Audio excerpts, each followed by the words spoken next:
Når det bliver et nyt år, sætter mange nye store mål for sig selv. Det har jeg selv været rigtig dårlig til i mange år. Men i år er det en anden sag. Så følg med, når jeg den næste måned vil dokumentere min træning og min vej til et maraton på 30 dage. For det her, det vil selvfølgelig kræve vanvittigt meget løbetræning og vigtigst af alt, mentalt styrke. Jeg står simpelthen lige nu i fuld jakkesæt, venter på en taxa, fordi i dag, der er det nytårsdag. Det er den 31. december, dagen før det nye år. Også dagen før hele det her projekt, det går i gang.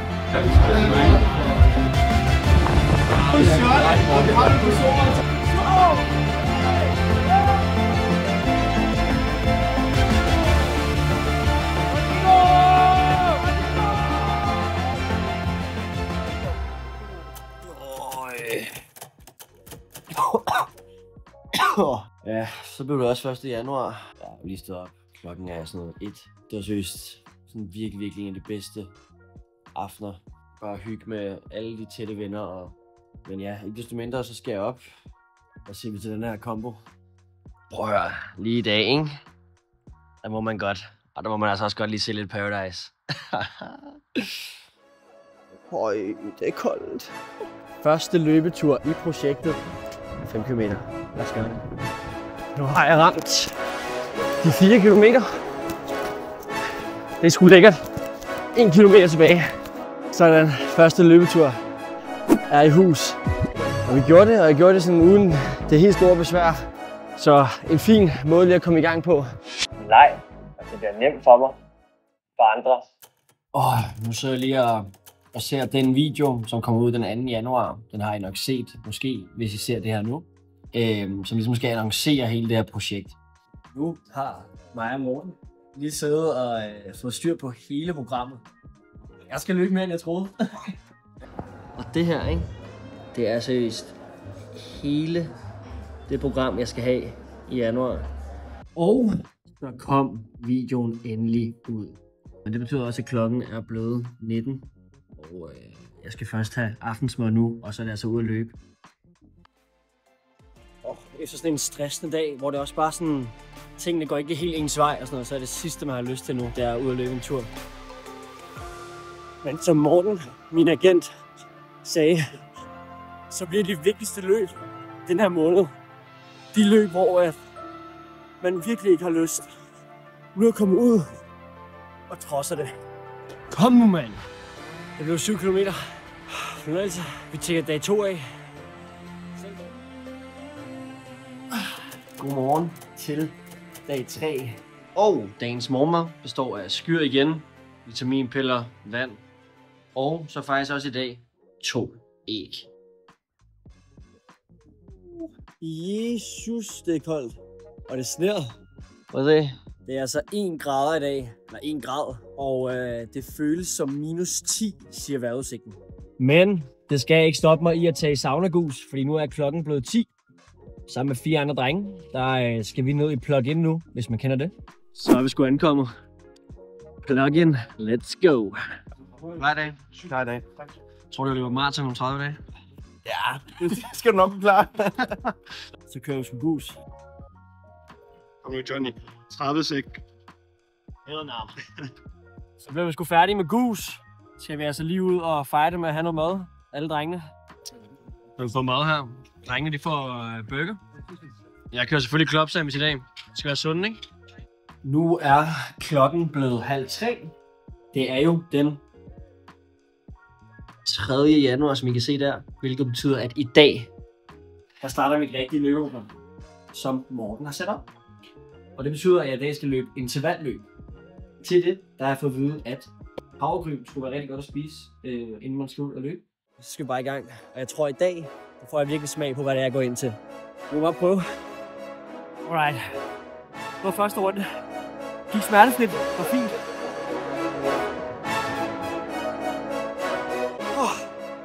Halvvejs igennem 5 runder har jeg løbet. Hold kæft, det er hårdt. Men det er sådan, det skal være. Mand. 2 runder tilbage. Jeg har fået første sidestik. Nej, hvor blev det hårdt. Men nu kommer den der tanke, hvor Det er fucking hårdt. Men jeg føler godt, at jeg kan tage 2 mere. Det kan godt være, det er dumt på sådan min videre færd. Men jeg tror også, det kan være ret godt for mig lige sådan virkelig at presse mig selv til det yderste. Jeg tror lige, jeg tager 2 mere. Og så er jeg helt done. Nej. 12 runder på 200 meter. Kom nu. Dag 3 løbemæssigt er overstået. Ja, nu skal jeg i bad. Fordi det er sgu sådan, at som sagt, så skal jeg jo løbe det her maraton. Men jeg skal jo også have et liv til at fungere imens. Og det er sådan, at jeg lang tid før jeg planlagde det her, har været inviteret til en fødselsdag i dag. Så det skal jeg til i aften, og det er med middag og fest. Men igen, jeg må kunne balancere begge ting. Så nu skal jeg i bad, så skal jeg faktisk nærmest direkte afsted til Islands Brygge. Så er vi klar til fødselsdag. Blot en time efter man lige har løbet intervalløb, så er det altså afsted til fødselsdag. Sådan er det. Balancen skal findes. Ja, tak. Chaufføren. Come on.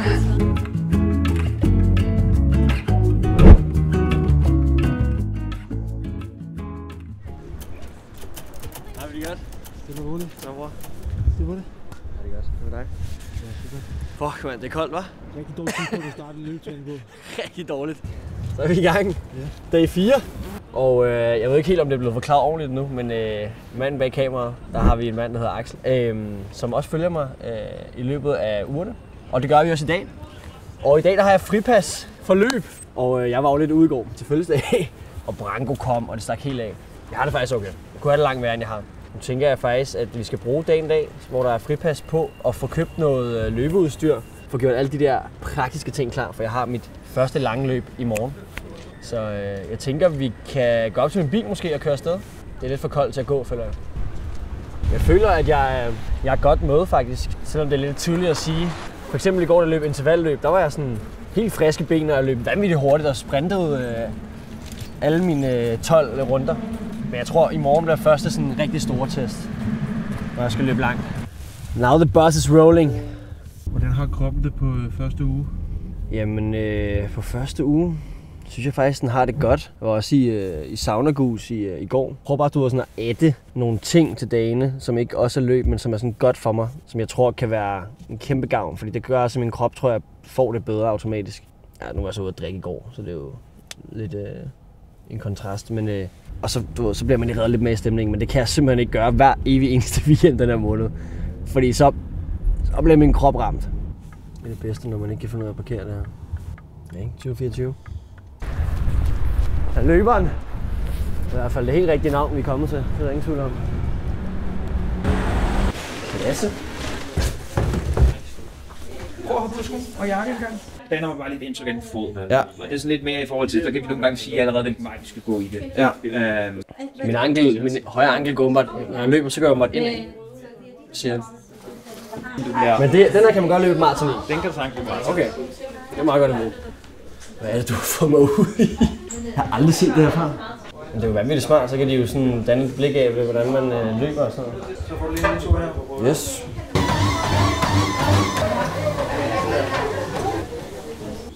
Vi har dig i løb her. Jeg tror godt kan lade sig gøre det her. Du løber godt. Okay, fedt. Så du er det, vi kalder en neutral løber, og du har faktisk en ret effektiv løbestil. Så det her kunne være godt brug for en spil. Det kan godt lade sig gøre. Det er sådan, det kan godt lade sig gøre. Det er de 5 år, jeg prøver ind i mit hoved nu, indtil jeg skal løbe det maraton. Jeg tror, vi kører den her Adidas-sko. Så kører vi. Der er sgu nyt løbetøj. Men jeg tror, det er en god ting lige at have her til de næste par uger, sådan for lige for at se, hvad fanden får jeg egentlig ud af de her sko, hvad fanden får jeg egentlig ud af at have en løbevest. Det kan også godt være, det er fuldstændig ligegyldigt, men nu har jeg det. Jeg tror, det er en god investering. Tror jeg sgu. Nå, nu får vi lige noget mad. Og jeg tænker, Joe får en sandwich, en juice. Det tænker jeg sgu faktisk ikke rigtig, man kan gå galt i byen med. Så det gør vi. Så er der mad i skrutten. Jeg skal bare slappe af, og så er det i morgen. Den store test gælder. Første lange løbetur. Så synes bare, vi skal sige ses i morgen til dag 5. God morgen. Skud Nomi. Ej, jeg er stadigvæk. Jeg har, siden jeg forlod Axel i går, der kom jeg faktisk bare hjem, slappede lidt af, så noget fodbold med min far. Og så faldt jeg sgu helt omkuld kl. 11. Men ja, dag 5, og det er i dag, at jeg skal første gang virkelig ud og teste mig selv. Fordi jeg skal løbe 13, 14 eller 15 km alt af, hvad mine ben sådan virkelig holder til, og jeg ikke presser mig selv alt for meget. Det bliver et meget langsomt tempo. Og inden det bliver alt for mørkt, og inden at jeg har energien og lysten til det her, så skal jeg afsted ud mod Dyrehaven, og jeg har pakket alle mine ting. Løbevest, de nye sko skal I bruge i dag. Halse disse, fordi det kommer til at blive koldt. Og så er det egentlig bare at komme afsted. Så jeg har fået klædt om. Løbevesten er kommet på, de nye sko, og jeg er kommet ud i smukke Dyrehaven. Lad os se det her, hvor flot det er. Sådan en udfordring i dag. Det er 100% hvor glat der er her. Det er ikke helt optimalt. Sådan her bliver jeg nødt til at gå ned i tempo. Det gør lidt ondt i benene. Og jeg ved ikke om det er fordi det er nye løbesko, eller om det er et hårdt underlag. Men jeg ved ikke om det. Jeg er på 7 km så småt nu. 10 km. Kom nu. 200 meter igen. Så er jeg løbet 14 km. Ja, man.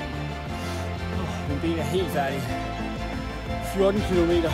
Kæmpe sådan motivation, personlig sejr det her. Jeg kan simpelthen ikke huske, hvornår jeg sidst har løbet over 10. Godmorgen fra dag 6. I dag der kører vi fuldstændig samme rutine. Jeg er rigtig smadret i dag. I dag der er det restitutionsløb. Meget langsomt tempo. 4 kilometer. Der skal mine ben og min krop bare lige rystes lidt af efter den lange tur i går. Jeg har fået efter stærke opfordringer fået skiunderbukser på i dag, så jeg undgår skader. Klassisk mig bare løbe rundt i shorts. Så blev det til dagens løb. 4 kilometer. Fuldstændig stille og roligt tempo. Pace 6. Så vitterligt bare lunte. 4 kilometer.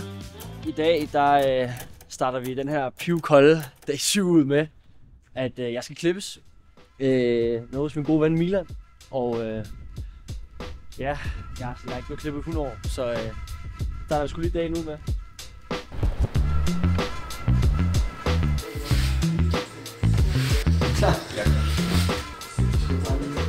Det er nok i det samme sted.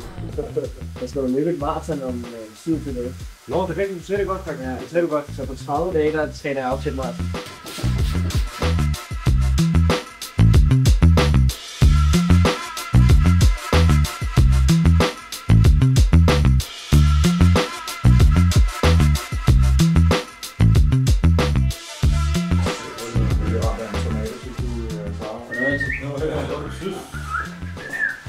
Bedste følelse i verden. Ej, fornøjelse med. Ses det pludselig. Jamen, fornøjelse. Står vi skarpt igen. Nu skal jeg lige have fat i Loke, og så skal vi egentlig bare have noget frokost med ham. Gamle sidder herovre. Jeg kan ikke sige det. Hej gamle. Det er jo kæft et lortevejr, hva'? Så jeg hader Danmark. Nu er vi ved Gasolin Grill på Borgergade. Nå Jon, du skal jo løbe et maraton. Skal man spise burger, når man skal træne op til et maraton? Nej, vi har jo faktisk hørt, at det er godt nogle gange lige at få, lidt kød. Selvfølgelig ikke burger, det er ikke så usundt igen. Jeg har faktisk spist rigtig sundt indtil videre. Har du det? Ja, det har jeg faktisk. Har du tabt dig? Nej, så lang tid har jeg ikke været i gang. Jon, når vi er ude at rejse og sådan noget, så gør han altid thank you. Så gør han sådan der thank you very much. Nu skal den her. Lykke for helvede, Jon. Det var slet ikke vores. Vi har fået burger, vi har fået pomfritter med, så han puttede faktisk fries in the bag. Ja. Nu, vi hopper ind på bagsædet her og spiser vores mad, for det er simpelthen for koldt til alt andet. Så skal jeg jo herover. Vi har simpelthen kommet til at stjæle en anden pose.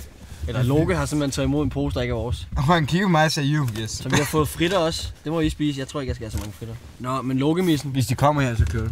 Lokemissen. Jeg skal jo løbe et maraton, ikke? Mhm. Hvad er dine umiddelbare tanker om, at jeg skal løbe en maraton om... Min umiddelbart første tanke var, at jeg håber, du kan tage dig sammen og gøre det. Jeg tror godt, du kan, fordi du har ret meget viljestyrke til det, du laver. Ja.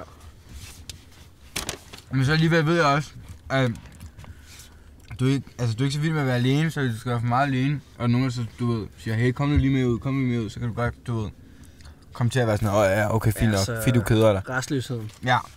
Ja, det har også været en af mine bekymringer. For at være helt ærlig. Men jeg tror godt, tror du, jeg gennemfører det? Mhm. Tror du det? Mhm. Tak for at jeg måtte være med i din maraton-dokumentar. Selv tak. Nå, ja, præcis. Ja, det gør det. Fornøjelse at snakke med Loke, som altid. Og godt at få lidt motivation til turen. Og nu ringer min mor. Hej mor. Ja, 2 sekunder, jeg kan lige gå ud. Det ved jeg sgu ikke, det er et godt spørgsmål. I morgen allerede? Det er alligevel lidt af en mulighed.